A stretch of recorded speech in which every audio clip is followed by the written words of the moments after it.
করিব তার মানুহৰ বিশেষ চাকরি বাকরি নহয়, সেইটো সম্পূর্ণরূপে সেই পুঁজিপতি গোষ্ঠীক একচেটিয়া পুঁজিপতি গোষ্ঠীক সন্তুষ্ট করার কারণে এই মাটিবিলাক দি থকা হয়েছে। এইটো সাধারণ মানুহৰ সরকার নহয়, আর সাধারণ মানুহৰ সরকার নহয় কারণে আৰু বিশেষ করে এই সরকার যিটো বিজেপি পরিচালিত সরকার সংখ্যালঘু মানুহক তেওঁলোকে জনসাধারণ দেশৰ নাগরিক, সেই নাগরিক দ্বিতীয় শ্রেণীর নাগরিক হিসাবে গণ্য নকরে এনেকুৱা এটা অবস্থা হয়েছে। এই অবস্থাত আমার মানুষ এই সাধারণ মানুষ বিভিন্ন ধরনের সাধারণ গরিব সাধারণ মানুষ হিন্দু মুসলিম সাধারণ মানুষেও কি হয়েছে এই উচ্ছেদের বিরুদ্ধে প্রতিবাদ করেছে, কিন্তু প্রতিবাদ করিলেও ইয়ার উচ্ছেদ বন্ধ করা নাই। এইখানে আমি কি কৈছো যে উচ্ছেদ বন্ধ কৰিব লাগিব, উচ্ছেদ বন্ধ কৰিব লাগিব। আৰু যিসকলক উচ্ছেদ কৰা হৈছে সেইসকলক কি কৰিব লাগিব, পুনৰ্বাসনৰ ব্যৱস্থা কৰিব লাগিব। আৰু যি ক্ষতি হ'ল সেই ক্ষতিপূৰণ দিয়াৰ ব্যৱস্থা কৰিব লাগিব। এইটো আমাৰ দাবী। আৰু এই দাবী হিচাপে আপোনালোকে জানে যে আমাৰ গোৱালপাৰা জিলাত হাজিৰা বিলত উচ্ছেদ কৰা হ'ল। আৰু এই হাজিৰা বিলত কোৰ্টৰ পৰা এটা নিৰ্দেশ দিয়া হৈছিল, হাইকোৰ্টৰ পৰা। কি নিৰ্দেশ দিছিল? নির্দেশ দিছিল যে এই মানুহখিনিক কি কৰিব লাগিব, বিকল্প ব্যৱস্থা কৰিব লাগিব। বিকল্প ব্যৱস্থা মানে সংস্থাপনৰ ব্যৱস্থা কৰি তেওঁলোকক সময় দি উচ্ছেদ কৰিব লাগিব। সেইটো কৰা নাই। তাৰ কাৰণে ইতিমধ্যে কি হৈছে, সুপ্ৰিম কোৰ্টৰ পৰা সুপ্ৰিম কোর্টের কেস হয়ে ইয়াত কি করেছে যে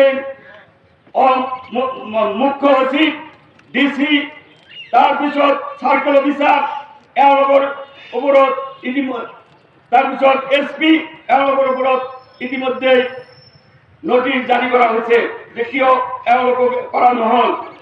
বন্ধুসকল, এই হয়েছে অবস্থা। এই আৰু উচ্ছেদ, এই উচ্ছেদ যিটো এই উচ্ছেদ আমি দেখিছো অহা নির্বাচন 2026 চনত অসমৰ বিধানসভা নির্বাচন হব। সেই নির্বাচনক উদ্দেশ্য কৰি যে ইয়াত উচ্ছেদ চলোৱা হৈছে, উচ্ছেদৰ নামত ধৰ্মীয় সংখ্যালঘু মানুহক উচ্ছেদ কৰিলে অসমৰ যিবিলাক সংখ্যাগৰিষ্ঠ মানুহ আছে সেই সংখ্যাগৰিষ্ঠ মানুহখিনিয়ে তেওঁলোকে হিন্দু মুছলমান সেইভাবে মেৰুকৰণ কৰি পোলাৰাইজেশ্যন কৰি নির্বাচনত জয়যুক্ত হব, এইটো উদ্দেশ্য লৈ এই উচ্ছেদ কার্য চলাই আছে। আমি নিরাশ হলে নহব, নিরাশ হলে নহব। আমার কি বিবেকবান মানুহ অসমৰ, সেই অসমৰ বিবেকবান মানুহ, গণতান্ত্রিক মানুহ, বুদ্ধিজীৱী মানুহ, সংখ্যালঘু সম্প্ৰদায়ৰ মানুহৰ পক্ষত বহুতেই থিয় হৈছে। ফলত আমি গণতান্ত্রিকভাবে আন্দোলন করার যে রাস্তা সেই রাস্তাতে যাব লাগিব। হঠকারীভাবে আমি কোনো সাম্প্রদায়িক লাইনত গৈ সমস্যার সমাধান নহয়, সেই সমস্যার বিষয়ে আজি মুখ্য বক্তা থেকে যে কব। আৰু ইতিমধ্যে কি কৈছে হিমন্ত বিশ্ব শর্মাই যে উচ্ছেদ যে কৰিছে, এই উচ্ছেদিত ব্যক্তিসকলৰ ভোটাৰ লিষ্টৰ পৰা নাম কৰ্তন কৰা হ'ব, নাম কর্তন করা হব বলে কৈছে। আর ইতিমধ্যে বিহারত যে নির্বাচন হয়ে আছে সেই বিহারের নির্বাচনত স্পেশাল ইন্টেনসিভ রিভিশন যেটো সেই রিভিশনত ইতিমধ্যে বিহারত 52 লাখ মানুহৰ ভোটার লিষ্টৰ পৰা নাম বাদ পৰিব। আমাৰ অসমত যিসকলে যে উচ্ছেদ কৰা হৈ আছে তেওঁলোকৰ ঘৰ দুৱাৰ নাই, এনেকুৱা অজুহাতত আৰু এই নামবিলাক বাদ দিয়াৰ যিটো চক্ৰান্ত সেইটো হ'ব। সেই কাৰণে আমি কি হ'ব লাগিব, আগৰ পৰাই সচেতন হৈ এই বিষয়েও গণতান্ত্রিক আন্দোলন গঢ়ি তোলাৰ কাৰণে আমি লক্ষ্য স্থিৰ কৰিব লাগিব।